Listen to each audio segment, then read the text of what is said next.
अस्सलाम वालेकुम, मैं हूं नाहिद और आप YouTube चैनल देख रहे हैं।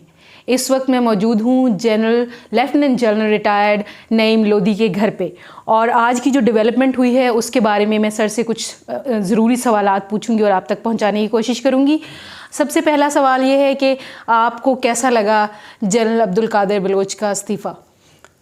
सच पूछे तो अच्छा लगा, क्योंकि जब मैं ये तो नहीं कहूँगा पूरी जमात, जब उनके लीडरशिप ने एक बयानिया पकड़ लिया जो कि सीधा सीधा इस्टेब्लिशमेंट के ख़िलाफ़ है और उसमें जुडिशरी भी है, उसमें नैब भी है, उसमें इलेक्शन कमीशन भी है और फ़ौज को बहुत ही उन्होंने आगे रखा हुआ है, तो साफ ज़ाहिर है मेरा ख़्याल है कि जिस शख्स ने 40 साल फ़ौज में नौकरी की हो और आज भी फ़ौज उनकी इज़्ज़त करती हो और जब वो मुख्तलिफ़ जगहों पे जाते हैं उनके साथ जिन लोगों ने, तो वो ये बर्दाश्त कर सकते नहीं थे। और यही मैं एक्सपेक्ट कर रहा हूँ जनरल क़य्यूम साहब से भी, और एक और जनरल साहब भी हैं उनके साथ, तिरमिज़ी साहब जी, तो उनसे भी मैं ये एक्सपेक्ट करता हूँ कि वो छोड़ दें इस पार्टी को जिसने सीधा इस्टेब्लिशमेंट के साथ और स्टेट के साथ टक्कर ले ली है। उसके साथ जुड़े रहने का तो फिर मतलब ये हुआ कि आप भी ये समझते हैं कि, तो मेरा ख़्याल है कि इसकी ज़रूरत है कि ये थी और अच्छा हुआ है ये। सही। और जो कहा जा रहा है कि एयाज सादिक को बाकायदा डिफेंड करने की पोजीशन में आई हुई है, मौलाना साहब की मुलाकात हुई है, स्पेशली गए हैं एयाज सादिक के पास और कहा है कि आपको घबराने की ज़रूरत नहीं है और माफ़ी मांगने की भी ज़रूरत नहीं है, तो इसको आप कैसे देखते हैं? जी, मेरा ख़्याल है कि ये मुस्लिम लीग के लिए भी नुकसानदेह है और मौलाना साहब की अपनी जमात के लिए भी नुकसानदेह है। हाफिज़ हुसैन अहमद ने पहले ही इस किस्म के ट्वीट्स कर दिए हैं जिससे पता चलता है कि वो इनके साथ हम ख्याल नहीं है। देखिए, मौलाना साहब को तो सारा दारोमदार है उनके मदरसों के बच्चों के ऊपर, तो मदरसों में जो तो छोटे बच्चे हैं 5वीं 6ठी लेवल के या इस लेवल के जो है इस उम्र के, वो तो शायद इस झांसे में आ जाएं, लेकिन जैसे जैसे जो बाशऊर लोग हैं, मेरा ख़्याल है कि मौलाना साहब भी अपनी साख भी खोएंगे और अपनी सपोर्ट भी खोएंगे। आप देखिएगा, क्योंकि उनको अंदाज़ा नहीं है कि फ़ौज के साथ जो कौम का लगाव है उसका लेवल क्या है, और ये जो पब्लिक सपोर्ट होती है ना, ये कोई हमेशा रहने वाली चीज़ नहीं है, ये भी ऐसी चीज़ है जो ख़र्च हो जाती है, तो वो इसको ख़र्च कर रहे हैं। नवाज़ शरीफ साहब ने तो बहुत बड़ा ख़र्चा कर दिया है, उन्होंने तो पूरी अपना दाव पे लगा दिया है। बल्कि मैं ये कहूँगा नवाज़ शरीफ साहब ने तो अपने पर्सनल उसके खातिर, इंटरेस्ट की खातिर पार्टी को भी दाव पे लगा दिया, मुल्क को भी दाव पे लगा दिया। तो साफ ज़ाहिर है मुल्क अल्लाह के फजल करम से इतना कमज़ोर नहीं है कि एक नवाज़ शरीफ साहब इसके ऊपर हावी हो जाएंगे, वो ख़ुद मलियामेट हो जाएंगे इस पूरे मामले में। सियासी तौर पे बात कर रहा हूँ। अचानक ही पीडीएम उठी है, अचानक ही मरीम नवाज़ साहिबा की बात आई है जी, ये जनवरी एक इंटरव्यू आया कि जी जनवरी तक हुकूमत ख़त्म हो जाएगी, उसके बाद एक तकरीर आती है, दूसरी तकरीर आती है। पीडीएम की असल कहानी आपके ख्याल में क्या है?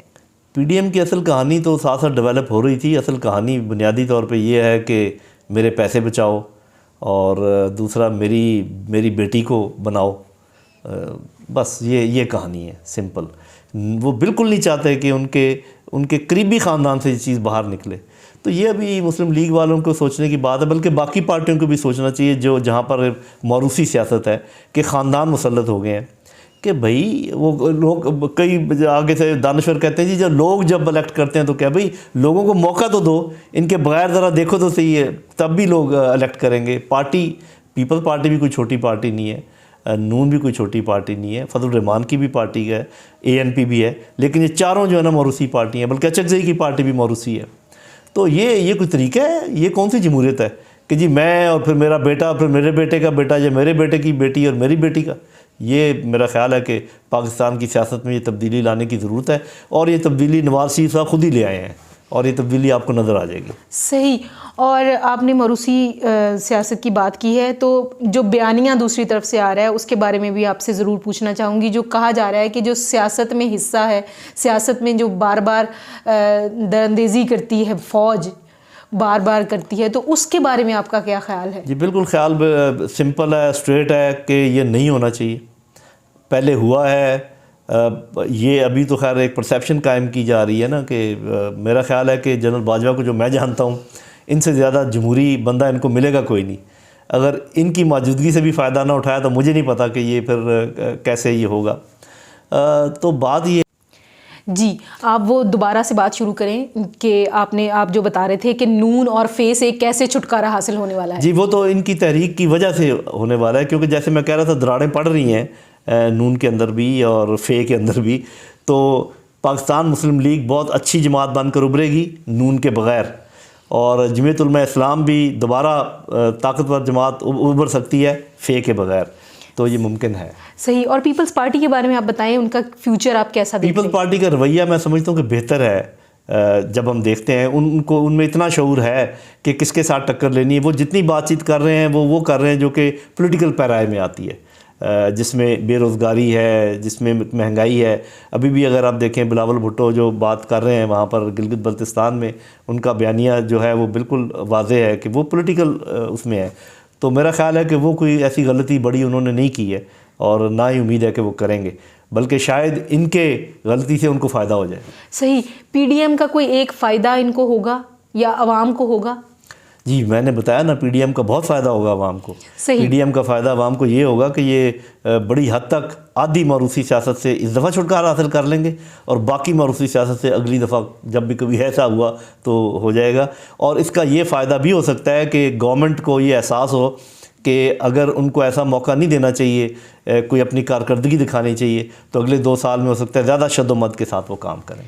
ठीक। और नवाज़ शरीफ वापस आएंगे? अगर वापस आएंगे तो जेल में आएंगे, और तो कोई जगह मुझे नज़र नहीं आती। सही। मतलब वापस आएंगे आपको लगता है? क्यों आएंगे? जब उनको पता है कि जेल ही उनकी जगह है तो वो क्यों वापस आएंगे? यूके की गवर्नमेंट, जैसे आपको पता है, हमारे लोगों को वहाँ पर पनाह देती है, और क्योंकि उनके अपने उनसे मफाद मुंसलिक होते हैं, तो उनके जैसे उनकी मर्ज़ी होती थी यूके की गवर्नमेंट की, तो वो जो मर्ज़ी अल्ताफ़ हुसैन को जैसे मर्ज़ी ट्रीट करते थे। तो 2-3 साल जब ये नवाज़ शरीफ उधर रहेंगे तो इनको पता चल जाएगा कि यूके की गवर्नमेंट इनको कैसे ट्रीट करती है। आज उनकी जो इज़्ज़त है वो पाकिस्तान की वजह से है, अवाम की सपोर्ट की वजह से है। जब उनको पता चलेगा कि अकेले उनकी कितनी इज़्ज़त है तो उनको अंदाज़ा हो जाएगा। एयाज सादिक साहब को कोई पैगाम देना चाहेंगे आप? एयाज सादिक साहब को मैं ये कहूँगा, देखिए बात ये है कि आपने ये बात करके, ये बात झूठ है या सच है उसका तो मैंने पहले जिक्र कर दिया कि अगर ये सच होता तो वो अपना कलबोशन वापस ले लेते वो। दूसरा बात ये है कि जो ऑफिशियल सीक्रेट एक्ट है, जो इन कैमरा ब्रीफिंग्स होती हैं, वो इसलिए दी जाती हैं ताकि आपको ऑन बोर्ड ले लिया जाए। उनको फॉर एग्ज़ाम्पल ये ऐन मुमकिन है, बताया गया 2 बातें बताई गई हों अलग अलग। नंबर 1 ये कि हम ये सोच रहे हैं कि इसको हवाबाज को वापस कर दें, तो मशवरा आपसे करना। दूसरा ये कि हमारे पास ऐसी इन्फॉर्मेशन मौजूद है कि शायद आज रात को वो हमला करें, उसका जवाब हमने तैयार कर रखा है। इन्होंने उसको गलत मदद कर दिया। लेकिन ऐसी बात, चाहे ये सच भी हो, क्या ये की जा सकती है बाहर?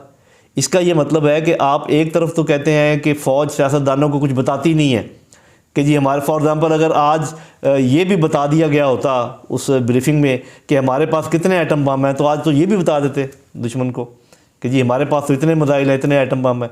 तो फिर खुद ही सोचें सियासतदान कि वो क्या चाहते हैं कि उनको जो वाइटल मामलात हैं उन पर ब्रीफ़ किया जाए, और अगर ब्रीफ़ किया जाए तो इस ट्रस्ट, ये है ट्रस्ट की लेवल, ये एतबार की लेवल, तो क्या ऐसे लोगों को ब्रीफ़ किया जा सकता है? तो अब फ़ौज भी सोचेगी इस सिलसिले में। सही। बहुत शुक्रिया सर आपका टाइम देने का। इसके साथ ही नाहिद अख्तर को दीजिए इजाज़त। अल्लाह ने के बाद। Thank you.